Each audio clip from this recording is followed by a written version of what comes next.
এবার হাসরের ময়দানে বিশ্বনবীর কান্না দেখে কে? ওইখানে আবার চিন্তিত, আমাদের জন্য, আমার জন্য, আপনার জন্য, আমাদের জন্য নবী কাঁদবেন। বিশ্বনবী সেজদায় পড়ে কাঁদবেন।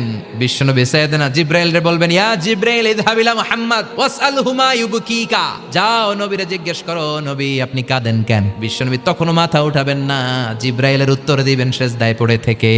সেজদা থেকে আওয়াজ করে বলবেন, উম্মতি উম্মতি উম্মতি, সুবহানাল্লাহ পড়েন। কি নবী এটা? উম্মতি, আমার উম্মতের কি হবে? উম্মতের কি হবে? আবার আল্লাহ জিবরাইলরে পাঠিয়ে বললেন, ও জিবরাইল যাও আমার নবীরে বলো, ইন্না সানুরদিকা ফি উম্মাতিকা ফালা নাসুকাল ইয়াউম, ও নবী আপনার উম্মতের ব্যাপারে আজকে আমি আপনার অপমানিত করব না। আজকে গোটা দুনিয়ার জিন্দেগিতে যেমনি একটার পর একটা পরিস্থিতিতে আমি আপনার রব আপনারে খুশি করেছি, আজকে কঠিন কিয়ামতের দিনে আপনার উম্মতের ব্যাপারেও আপনারে খুশি করে দেব গো নবী, আজকেও খুশি করে দেব। এরফার আসাক, মাথা তোলেন। আপনি সেজদায় পড়ে কাঁদবেন আর সহ্য হয় না, তোলেন। এরফার আসাক, মাথা তোলেন। সাল তুতা, নবী যা চাইবেন আজকে দিমু। ইশফা তুশাফার, যার জন্য সুপারিশ করবেন আজকে কবুল করে নেব।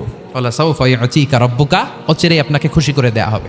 এরপর নবী আশ্বস্ত হন না। এবার জান্নাতীদেরকে নিয়ে বিশ্বনবী বিশাল একটা পতাকা ধরবেন। ওই পতাকার মধ্যে লেখা থাকবে আলহামদু, কি থাকবে জোরে কোন? আলহামদু, লিওয়াউল হামদ। এবার এই পতাকাটা নিয়ে বিশ্বনবী ছুটবেন জান্নাতের দিকে। বিশাল জান্নাতের দরজার সামনে আসবেন। ইন্নাল মিসরাঈন মিন মাসারিআল জান্নাহ মা বাইনা মাক্কা ওয়া হাজার, সৌদি আরবের মক্কা শহর থেকে বাহরাইনের হাজার শহর যত লম্বা, জান্নাতের এক একটা দরজা ঠিক তত লম্বা। ওই দরজায় যে বিশ্বনবী নক করবেন এরকম, আউয়ালু মান কারাআ বাবাল জান্নাহ, সর্বপ্রথম জান্নাতে নক করার সাথে সাথে ফাফুতিহা বাবুল জান্নাত, জান্নাতের দরজা খোলা হবে। ফেরেশতারা বলবে, মান আনতা, কে আপনি? বিশ্বনবী বলবেন, আনা মুহাম্মদ সাল্লাল্লাহু, আমি মুহাম্মদ। ফেরেশতারা বলবেন, আপনার জন্যই দাঁড়ায় আছে। আল্লাহ বলে দিয়েছে আপনার আগে কারো জন্য যেন এই দরজা খোলা না হয়। ও নবী অচিরে এমন এমন জিনিস আপনারে দান করব, এগুলো পেয়ে আপনি খুশি হয়ে যাবেন। চিল্লায় পড়েন আল্লাহু আকবার।